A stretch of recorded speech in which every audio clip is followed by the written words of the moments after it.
पहले गुल फिर गुल बदन फिर गुल बादामा हो गई रफ्ता रफ्ता वो मेरे हस्ती का सामा हो गई।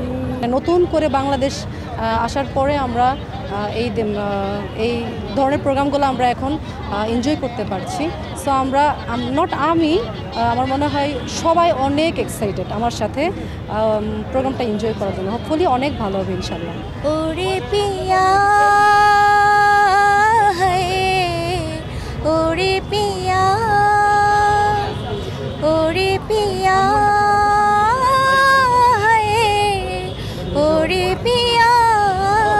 বাংলাদেশি ব্যান্ডস সবাইকেই আমার খুব ভালো লাগে, চিরকুট ভালো লাগে।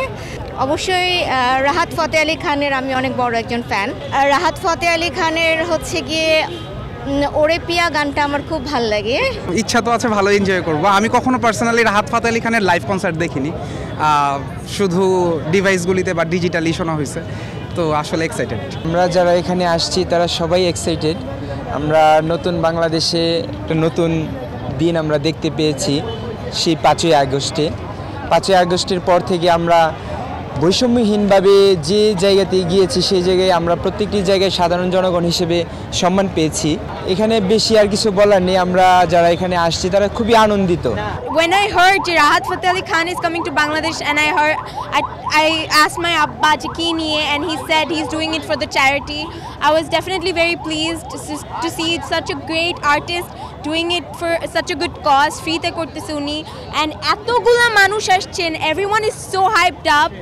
Plus it's for a good cause, so I'm really excited for that. I'm really happy to hear his voice. It's going to be absolutely magical.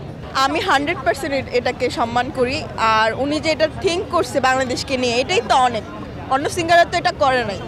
উনি ফার্স্ট টাইম যে বাংলাদেশের যে শহীদদের জন্য উনি ফ্রিতে গান গাবে। এবার হচ্ছে একটু ভিড় কম, তারপর যে এইগুলো দেখলাম রুলস রেগুলেশন, এই সব কিছু একদম পারফেক্ট লাগছে। এখন ভিতরে ঢুকলে আসলে সব কিছু বলতে পারবো কি হবে না হবে। অবশ্যই সুন্দর হবে, কারণ আমাদের মাঝখানে এরকম আগে আমাদের যে যুদ্ধ হয়েছে এখন তো সেটা নাই।